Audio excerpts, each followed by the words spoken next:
Hi, everybody. It's Julie. Welcome to Hello Monday. Today I'm going to be making these adorable haunted house treat boxes for my granddaughters. They're both fans of Halloween, and the youngest one is totally into ghosts. She's always like, boo.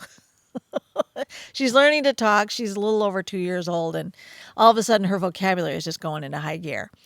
So anyway, I did want to show you after I trimmed off that half-inch label at the end of Basil's Card Shop cardstock. I don't know why they do it that way, but it's kind of handy to identify the paper.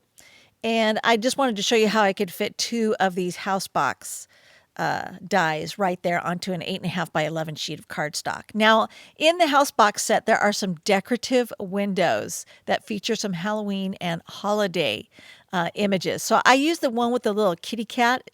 All the windows are kind of wonky shaped, so it's fun to use them with this house box die. And I trimmed around the edge there of the die because that way, with the leftover paper, I can die cut the second house. So I'm getting two houses out of one sheet of cardstock. So I'm just going to go ahead and get that taped up in place. I do really like cutting the window at the same time if I can, pre-plan ahead. And then I trimmed off the excess before I sent it through my Gemini because my Gemini is a 6-inch wide feed. So there was just a little bit of overhang there on the platform. So I also took that little window and the fence die from the house box accessories. I cut those out of this gorgeous color. It's a nice dark kind of heathered gray. I can't remember the name of it, but I'll have it listed down below in the description. But I thought it would be perfect to die cut the cats and then trim those out of the window. And then I'm just going to glue them over the top of that. Now, you could take a marker and just color the kitties if you wanted to, but I just did it this way. So whatever way floats your boat, just do it that way.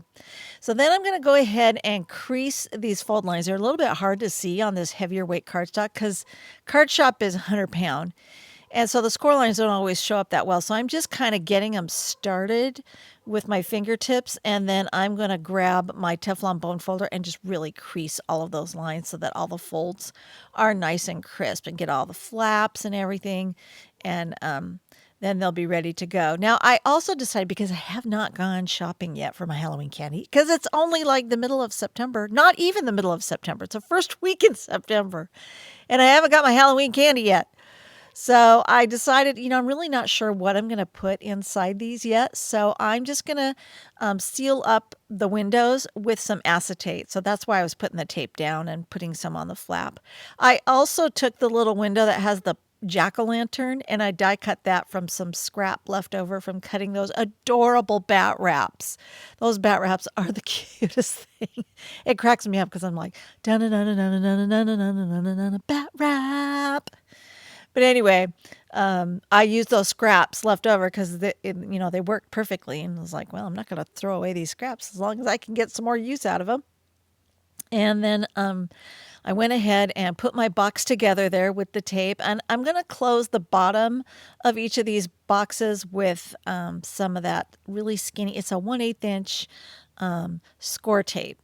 And I'm just going to go ahead and pop that one flap. You don't need to add, depending on what you're putting in there, you don't actually have to put adhesive on all three of the flaps. One is fine as long as you secure it firmly there inside the box. So I just used my fingertips to go down in there and just kind of give it some pressure there to make sure they were secured. And then I took that little fine tip glue applicator and applied some glue to my fences. I'm just going to glue those on the front of my little house and make sure I've got those pumpkins onto some little pop dots. I just use those thin 3D foam mounts to pop those on there. And then I wanted to have these ghosts just kind of floating up on the roof line of the house. And this is from the Halloween bouquet stamp set. So there's a really nice cluster of these ghosts and these bats. And I just went ahead and stamped those onto some white cardstock. And I'm using the gray that matches. This is a Concord and Ninth gray ink. And I can't think of the name of the color right now, but I'll have that listed down below.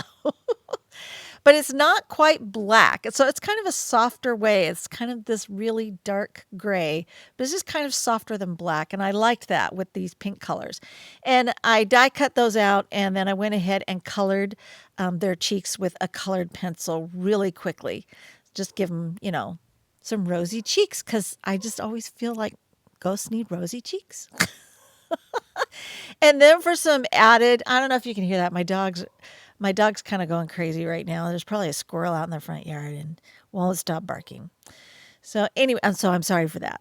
Anyway, I'm going to glue an extra die cut shape to the back of this just to give it a little bit more stability because it's going to be hanging off the roof line there of my little house box here. And I stuffed some tissue paper in there temporarily. I'm going to use a little bit of tape runner to make a temporary closure just so I can finish the box off for today's video.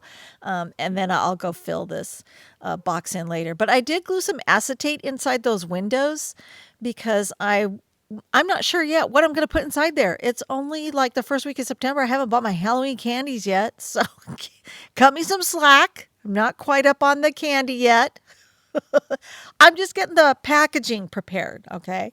So I also took the Tag It set with the Halloween sentiments and white embossed that, the one that says "You've been booed," onto a scrap of that same grayish cardstock. And then I just trimmed it out really quick to create a little label there or tag that's going to go on my little house box. And then I'm just going to use some glue dots to secure my little cluster of ghosts there that are flying up off the roof line. And aren't those the cutest things?